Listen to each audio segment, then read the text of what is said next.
नमस्कार प्रिय दर्शकों श्रोताओं, आप सभी का मेरे इस चैनल पर स्वागत है। जो भक्तजन मेरी वीडियो पर नए हैं तो चैनल को सब्सक्राइब जरूर कर लेना।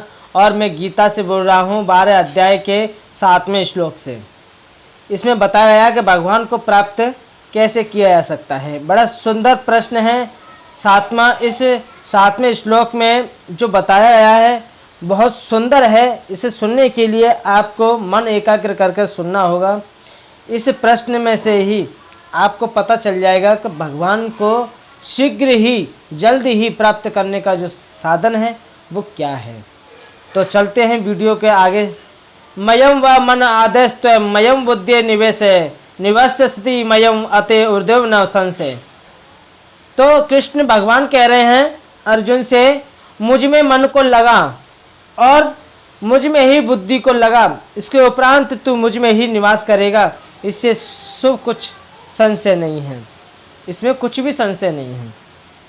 तो इसमें से जो प्रश्न बने हैं वो प्रश्न अति सुंदर हैं। उन प्रश्नों को लेकर मैं आपके सामने लेकर आ रहा हूँ।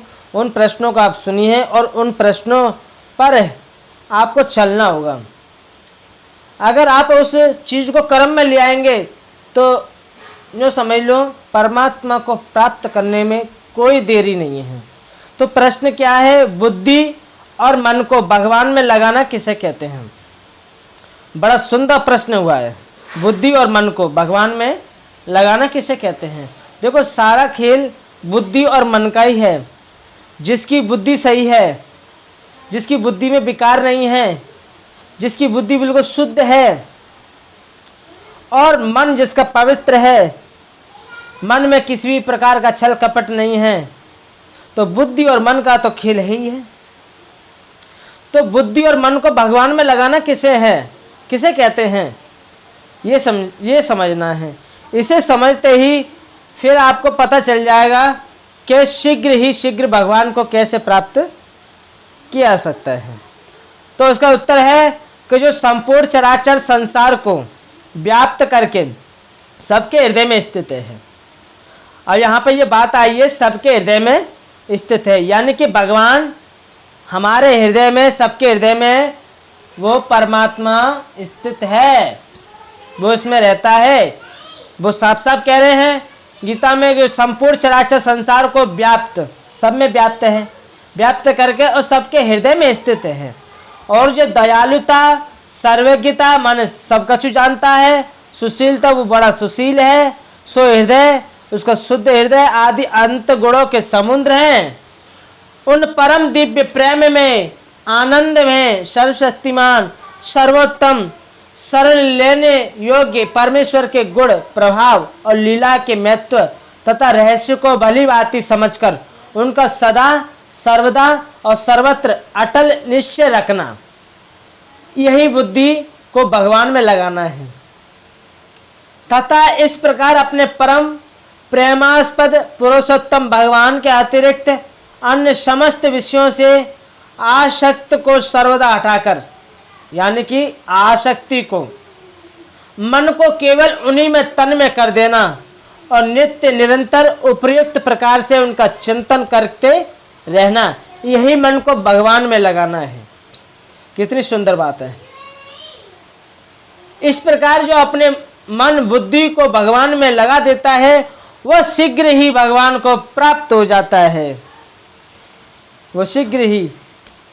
तो इसमें सबसे बड़ा खेल जो है वो मन का और बुद्धि का बताया गया है। तो मैंने इस प्रश्न से जो उत्तर मैंने आपको दिया है, इस उत्तर को भली प्रकार एक एक शब्द समझकर, एक एक शब्द, अगर आप एक एक शब्द को अगर समझ जाएंगे फिर इसे मन और बुद्धि को लगाएं इसी चीज़ों में है।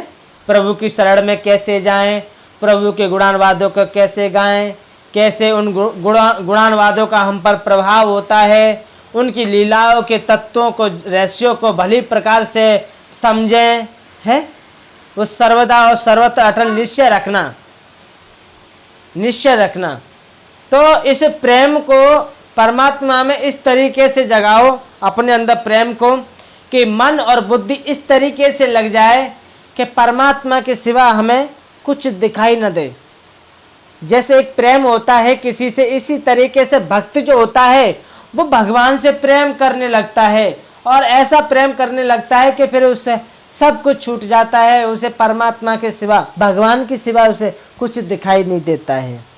ऐसा नाता वो जोड़ लेता है भगवान से। तो बुद्धि और मन ये दोनों ही भगवान के चरणों में लग जाती है, तो भगवान के चरणों में लगने से ही ये शीघ्र परमात्मा की, उस भगवान की प्राप्ति हो जाती है। कितना सुंदर प्रश्न लेके आया हूँ। मैंने सिर्फ एक प्रश्न के बारे में ही बोला है, दूसरे प्रश्न के बारे में मैंने बोलने की बात ही नहीं की। क्यों? क्योंकि ये एक प्रश्न ही बहुत बड़ा है। मैं इस प्रश्न पर कम से कम आधा घंटा बोल सकता हूँ, लेकिन मैंने जो गीता में जो लिखा है वही मैंने आपके सामने कहा है, क्योंकि उन्हीं शब्दों पर आपको चिंतन करना है, आपको मनन करना है, आपको हर समय उस प्रभु के गुणानुवादों में उनकी लीलाओं का चिंतन स्मरण करते हुए, यानी कि जो शब्द मैंने आपको इसमें से बोले हैं वो शब्द आपको अपने अंदर गुनगुनाने होंगे, अपने अंदर मंथन करना होगा। जब तक मंथन नहीं करोगे, अब दही को जब तक मथा नहीं आएगा तो इसमें से घी कैसे निकलेगा है? इसी प्रकार जो शब्द हैं, जो ब्रह्म शब्द हैं, उन शब्दों को जब तक पूर्ण तरीके से मथा नहीं आएगा, मंथन नहीं किया जाएगा, तब तक आपको कैसे पता पड़ेगी कि इसमें ये चीजें भरी पड़ी हैं? बुद्धि और मन पे ही, ये बुद्धि और मन का ही खेल है। बुद्धि और साफ साफ प्रश्न में कह रहे हैं कि बुद्धि और मन को भगवान में लगाना किसे कहते हैं, और बुद्धि और मन का भगवान में लग गया, जिस व्यक्ति का मन और बुद्धि भगवान में लग गया, तन में हो गया, तो वो समझ लो वो शीघ्र ही भगवान को प्राप्त हो जाएगा, देरी नहीं है इसमें। तो इसीलिए मेरे प्यारे श्रोताओं, भक्तजनों, आप लोगों का कैसे लगा कमेंट बॉक्स